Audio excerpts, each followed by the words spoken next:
안녕하세요. 딥다이브입니다.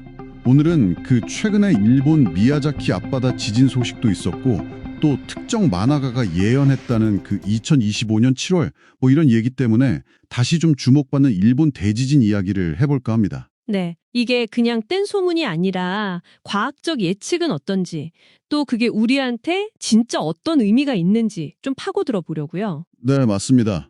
이번 딥다이브 미션이 바로 그거죠.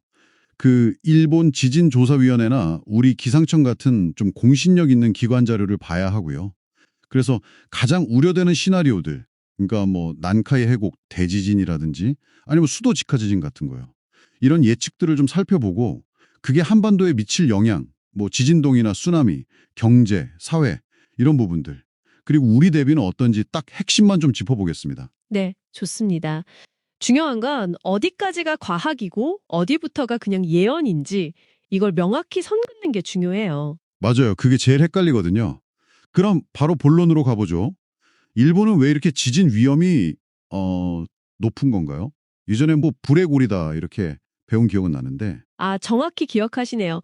일본이 그 유라시아판, 태평양판 포함해서 무려 4개 지각판이 딱 만나는 곳에 있어요.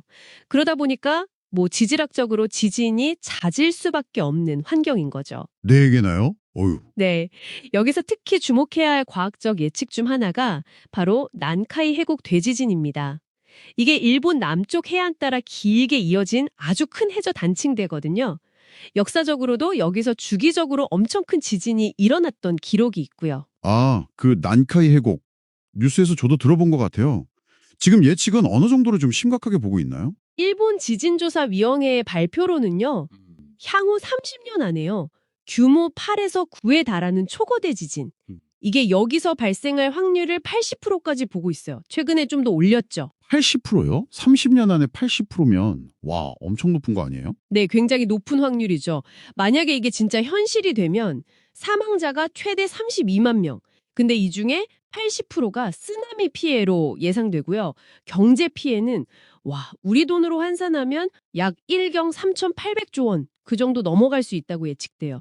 일본 1년 GDP의 2.4배 정도 되는 거죠. 일경 3,800조요? 와, 상상도 안 되는 액수인데요? 그렇죠. 그리고 최대 34m 높이의 쓰나미 가능성까지도 제기되고 있고요. 34m 쓰나미. 진짜 영화 같은 이야기네요. 근데 그 수도, 도쿄 바로 아래에서 터지는 지진 위험도 있다면서요. 네, 맞습니다. 그게 바로 수도직하 지진이라고 부르는 건데요. 말 그대로 도쿄 수도권 바로 밑에서 지진이 나는 시나리오예요. 일본 내각부에서는 향후 30년 안에 규모 한 7.3 정도, 이 정도 지진이 도쿄 근처에서 날 확률을 70%로 보고 있어요. 70%? 이것도 엄청 높네요. 네, 이 경우는 사망자가 한 1만 1,000명 정도, 경제 피해는 11조 엔 이상으로 추산되는데 이것보다 더 큰 문제는 수도 기능이 마비될 수 있다는 거죠. 국가적으로 큰 위기가 오는 거예요. 와, 듣기만 해도 진짜 아찔합니다. 근데 아까 잠깐 얘기 나왔던 그 2025년 7월 같은 특정 날짜 예언 있잖아요. 그 만화가 이야기. 이건 과학적 예측이랑 어떻게 다른 거예요? 가끔 우연히 맞으면 막 불안해지거든요. 그 부분이 정말 중요해요. 그 특정 만화가의 예언은 과거의 몇몇 사건이랑 시기가 진짜 우연히 겹치면서 화제가 된 건 맞아요. 그런데 뭐랄까 과학적인 근거라든지 아니면 반복해서 검증 가능한 예측 모델 같은 건 전혀 없다고 봐야죠. 아, 그냥 우연이다. 그렇죠. 우리가 진짜 주목해야 할 건 수십 년 동안 쌓인 데이터랑 확률 모델에 기반한 일본 정부나 학계의 과학적인 예측입니다. 물론 여기에도 불확실성은 있지만 위험의 정도나 가능성을 알려주는 중요한 신호거든요. 이 둘을 절대 혼동하면 안 됩니다. 네, 명확히 구분해야겠네요. 알겠습니다. 그럼 이렇게 과학적으로 예측된 일본의 높은 지진 위험이 우리 한반도에는 그럼 구체적으로 어떤 영향을 줄 수 있을까요? 흔히들 일본이 지진 방파제 역할을 한다 이런 말도 하잖아요. 네, 그 방파제 역할이 어느 정도 있는 건 사실이에요. 일본 열도가 막아주니까. 근데 그게 완벽한 보호막은 절대 아니에요. 좀 놀라운 사실은 2011년 동일본 대지진 때요. 한반도 전체가 동쪽으로 2에서 3cm 정도 이동하고 땅속이 뒤틀리는 현상이 발생했어요. 네, 우리나라 땅이 움직였다고요? 2, 3cm나? 네, 실제로 관측된 결과입니다. 그러니까 만약에 난카이 해곡 대지진 같은 게 실제로 발생하면 우리나라 남해안 쪽은 땅이 한 30cm 이상 흔들릴 수도 있어요. 30cm요? 그럼 어느 정도 충격이에요? 그 정도면 뭐 창문이 깨지거나 좀 오래된 건물에 금 가거나 하는 그 정도 수준은 될 수 있다는 거죠. 아, 생각보다 직접적인 영향이 있네요. 그럼 이런 흔들림 말고 또 다른 영향은 없을까요? 더 주목해야 할 점이 있는데요. 멀리서 큰 지진이 나면 그게 한 번 더 내부에 있는 좀 이렇게 잠자고 있던 활성단층을 자극할 수 있다는 거예요. 그래서 유발 지진을 일으킬 가능성이 있다는 거죠. 유발 지진이요? 네. 예를 들어 2011년 동일본 대지진 이후에 몇 년 안 돼서 경주 지진, 포항 지진 있었잖아요. 물론 이게 명확히 인과관계가 증명됐다 이건 아니지만 그 연관성을 의심하는 전문가들이 꽤 많습니다. 우리 땅 밑에 스트레스를 더할 수 있다는 거죠. 와, 그럴 수도 있겠네요, 진짜. 그럼 쓰나미 위험은 어떤가요? 난카이 해곡 지진이 나면 그 쓰나미가 우리나라까지 영향을 주나요? 난카이 해곡에서 발생하는 쓰나미는요, 일본 열도 자체가 큰 장애물이 돼요. 그래서 한반도에 직접적으로 큰 영향을 줄 가능성은 상대적으로 적다고 봅니다. 아, 다행이네요, 그럼. 하지만 이게 지진 발생 위치가 중요해요. 만약에 일본 서쪽 해안, 그러니까 우리 동해랑 바로 마주보는 곳에서 큰 지진이 나면요, 그때는 상황이 완전히 달라져요. 동해 쪽이요? 네. 예를 들어 1983년이나 1993년 그리고 올해 초에 노토반도 지진 때처럼요. 동해안에 직접 쓰나미가 올 수 있습니다. 전문가들은 동해에서 규모 7.0 이상 지진이 나면 한 1시간에서 2시간 안에 우리 동해안에 3, 4m 높이의 쓰나미가 도달할 수 있다고 경고하고 있어요. 1, 2시간 만에요? 3, 4m면. 이것도 정말 위험한데요? 네, 충분히 피해를 줄 수 있는 높이죠. M7.4 지진을 가정했을 때 강릉에는 1시간 29분, 포항에는 2시간 17분 만에 쓰나미가 도달한다는 예측도 있고요. 그렇군요. 동해안은 안심할 수가 없네요. 경제나 사회적인 파급 효과는 어떨까요? 2011년 동일본 대지진 때는 우리가 단기적으로 반사이익을 봤다 이런 분석도 있었던 것 같은데요. 네, 맞아요.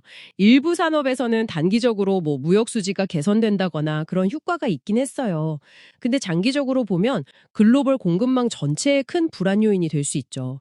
일본 경제가 흔들리면 우리도 영향을 받으니까요. 그리고 더 주목할 점은 사회적인 파장 같아요. 후쿠시마 원전 사고 때를 생각해 보면요. 과학적으로 봤을 때 우리나라에 미친 방사능 영향은 아주 미미했지만 국민들의 불안감은 정말 엄청났잖아요. 아, 맞아요. 엄청났죠. 결국 그게 에너지 정책 전환, 탈원전 같은 큰 사회적 변화로까지 이어졌고요. 때로는 이런 간접적인 심리적, 사회적 영향이 더 클 수도 있다는 걸 보여주는 거죠. 하긴 불안감이라는 게 참 무서우니까요. 그럼 우리는 이런 잠재적인 위험에 대해서 지금 어떻게 대비하고 있나요? 시스템 같은 건 잘 갖춰져 있나요? 네, 대비 시스템 자체는 운영 중입니다. 우리 기상청에서 지진이 나면 그 지진파 중에 좀 빨리 도착하는 P파라고 있거든요. 초기 미동. 이걸 먼저 감지해서 큰 피해를 주는 S파, 본진동이 오기 전에 경보를 보내는 지진조기 경보 시스템을 운영하고 있어요. 아, 그 재난 물자 오는 거요? 네, 맞습니다. 목표는 한 5초에서 10초 전에 경보를 보내는 건데요. 이게 아주 짧은 시간이지만 대피 행동을 시작하는 데는 중요할 수 있죠. 지진의 일 특보 시스템도 당연히 가동 중이고요. 행안부에서는 행동 요령 같은 걸 안내하고 각 지자체에서도 대피소 지정해서 알리고 있고요. 시스템은 있는데 결국 중요한 건 실제 상황에서 이게 얼마나 효과적으로 작동하느냐, 또 사람들이 이걸 얼마나 잘 활용하느냐겠죠. 바로 그 점입니다. 아무리 좋은 시스템이 있어도 결국 우리 개개인이 얼마나 이걸 인지하고 빠르게 행동하느냐에 달려 있어요. 몇 초밖에 안 되는 그 조기 경보 시간, 그리고 예측이라는 게 항상 불확실성이 있다는 점, 이걸 이해하고 평소에 반복적으로 훈련해서 대피 요령을 몸에 익혀두는 게 핵심입니다. 기술적인 시스템이랑 시민들의 준비 태세, 이게 같이 가야 진짜 대비가 되는 거죠. 네, 그렇군요. 자, 오늘 딥다이브 한번 정리해 보겠습니다. 일본의 대지진 위험, 특히 난카이 해곡이나 수도직가 지진 같은 건 과학적으로 상당히 가능성이 높게 평가되고 있다는 점. 그리고 한반도가 방파제 효과가 있긴 하지만 지진동이나 특히 동해안 쪽의 쓰나미 위험, 또 유발 지진 가능성, 그리고 간접적인 사회 경제적 영향에 대한 대비가 꼭 필요하다는 걸 확인했습니다. 네. 무엇보다 중요한 건 근거 없는 예언에 막연히 불안해하기보다는 과학적 예측을 바탕으로 우리가 뭘 준비해야 할지 생각하는 거겠죠. 맞습니다. 여기서 마지막으로 청취자 여러분께 좀 생각해 볼 질문을 하나 던지고 싶습니다. 우리는 일본보다는 지진 발생 빈도가 훨씬 낮잖아요. 그렇죠. 그렇기 때문에 언젠가 일어날 수는 있는데 정확히 언제가 될지는 모르는 이런 종류의 재난에 대해서 우리가 경각심이나 실질적인 대비 태세를 어떻게 하면 일상 속에서 좀 꾸준히 유지할 수 있을까 하는 점입니다. 이게 어쩌면 우리 모두에게 주어진 숙제일지도 모르겠습니다. 여러분의 생각은 어떠신가요?